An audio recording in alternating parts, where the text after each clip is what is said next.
you have been boarding your horse at a barn for 3 years now, and it's time to bring it home into your own backyard. Your parents are actually considering it. So what's entailed? Hi, I'm Czub. I've been a 4-H for 9 years, and I've been a Stablemates for 7 years. I'm 14 years old, and today I'll be talking about on how to design a horse facility. When it comes to designing a barn, there are some general rules to have a safe, welcoming barn. If you're considering building a barn, here are some things to think about. Today I'll be going over safety, fire prevention, structure, roofing, storage, pastures, riding area, and my conclusion. Safety. In your barn, you're going to have proper fire safety and an emergency plan. Make sure your barn has space to avoid cramped areas in case of an emergency. You need doors that work properly so you can get out fast, and you need to have your contact information easily accessible, like your veterinarian, farrier, dentist, and local rescue number. Prevent fires in your barn. Your barn needs to be well ventilated, and there needs to be cages over your lights. No smoking signs, and you need a fire extinguisher nearby. Avoid overloading your outlets and breakers, and make sure your barn is clean from brush and other combustibles. Structure. For your stalls, the average stalls is 12 by 12 feet. You probably want to build 1 or 2 more because you collect horses over time. And mats provide an extra comfort, but they're only optional. Make sure your stalls have well airflow and windows and vents. A wash stall is optional. It can be inside or outside. Make sure you have windows for natural lighting and a wide aisle. And you're going to need some good lighting. So, for example, we'll take a quick visit to our barn. So here's our stalls. They're 10 by 12 because we have smaller horses. And we have mats and windows for good ventilation and extra comfort. Lastly, we have a very large aisle that is clean and clear from combustibles. Next, I would like to talk about roofing. There are 2 main types of roofs for barn, shingles and tin. Shingles tend to be less expensive, and they insulate the barn. They're easier to repair and replace. Tin usually runs a little bit more expensive. It can be frightening to horses. Have you ever been on a horse and snow has fallen off a tin roof? Tin also lasts longer than shingles, but it can be more labor intensive. Lighting. Natural lighting comes from windows and big doors. You definitely need that in a barn. For your indoor lighting, you absolutely need caged lights. You also need good lighting in case of an emergency. For your outdoor lights, you can have some decorative lighting, but you might also want to consider to have light leading to your pastures. Back at the barn, you can see we have very large doors that provide nice natural light. You need caged lights to prevent contact with flammable items and to prevent your horse from hitting the bulb. We have 1 spotlight on each side of the barn for late night trailing or when we let our horses out to the pasture at night. Feed and other related objects are very expensive, and you should take really good care of them so they last a long time. That's where storage comes into play. Your horse's feed needs to be stored very well so your horses can't get ill. Grain. You need to have an airtight container so it can't get moldy or anything else like that. Your horses can't have access to any of the grain because they can colic or get founder if they get into too much. Hay. Your hay needs to be away from water because it can get moldy. It can also be stored in another location, such as a shed or maybe up in the loft. Your tack. Your tack needs to be in a dry area to keep the leather in very good condition. It can't be near a water source because it can also get moldy. And make sure your tack is always organized. Your medicine and first aid.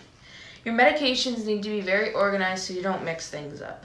Your first aid should really be very close and easily accessible. Your trailer and tractor. Your trailer and tractor need to be away from your horses and pastures, and there should be enough room in your barnyard that you can turn them around and maneuver when it's time to use them. Your obstacle storage. Your obstacle storage should be away from pastures to prevent your horses from getting hurt or injured.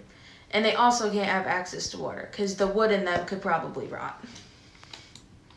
Where should I store all this stuff? In your loft, you can store your hay or your winter blankets, but make sure your blankets are in tubs. In your overhang, you can store your tractor, your trailer, and your obstacles like jumps, barrels, etc. In your tack room, you want to store your tack, you can store your grooming materials, you can store your grain, and of course, all your medicine. The most basic fundamental need for a good pasture is good fencing. You want a proper fencing so your horse doesn't get injured. Your horse you spent a lot of money on, so you definitely don't want more money added onto that. So you also need good fencing so your expensive horse doesn't escape your barnyard. Make sure you have very wide gates with no sharp edges, and that's when your good fencing comes into play. Depending on how many horses you have, you need to have a lot of land. So you need the adequate amount of acres per horse, and each horse needs at least 1.5 acre to 3 or more acres. When it comes to pastures, good footing is a necessity. Things like holes and divots can injure your horse and add on extra money. You don't want too mucky of a pasture because your horse can pull its shoe. But you also don't want too dry of a pasture because your horse can chip its hooves. You should keep your farm equipment, such as tractors, out of the pasture because equipment can be rusty and have sharp edges, which once again can injure your horses. The last thing that goes into a well-kept pasture is proper care. You should mow your pasture at least twice a year if you live in the Northeast.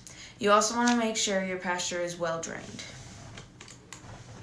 Your riding area.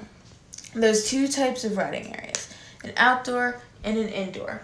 You need good footing. Make sure that your footing is well drained, it's soft, it's not mucky, and it's not hard. Make sure your footing's also even ground. You don't want any equipment or hazards in that area because obviously you don't want to be riding around with sharp things in your area. You need good ventilation if you have an indoor, which comes with big doors and windows. You need proper maintenance, like a good rake and dust control. Your area needs to be proper sized. It can't be too big to where it's a hassle to take care of, and it can't be too small to where you can't get any things done with your horse. Our personal riding area is 90 feet by 160 feet. Additional expenses. When it comes to your barn, there are some additional things that you can add just to make your life a little bit easier. Air conditioning and fans you can get so your horses cool off nicely in the summer and keep your barn cool, especially for when you're working around in it. Landscaping. You want to make your barn look nice, especially since you spent a lot of money on it. Water heating. This comes in handy when it comes to winter and you don't want your buckets freezing. It'll be just easier, and sometimes you can have outlets near your water buckets right outside the stall so you can plug in your heated buckets. A round pen and a walker can be used for exercising, and you can have an overhang next to your barn just for extra storage. And manure disposal is very essential. It needs to be away from your barn so flies don't get near your horses. And your wash stall. Your wash stall is optional, and you can put it inside your barn, or you can put it outside like a cement pad and just have a hose leading up to it. That's what we have personally in our barn. My conclusion.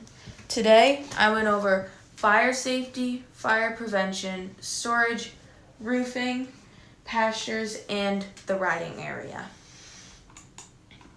My sources were equine.ca.uky.edu, wickbuildings.com, thehorse.com, www.horizonstructures.com, prefabbuildings.net, and elcr.org.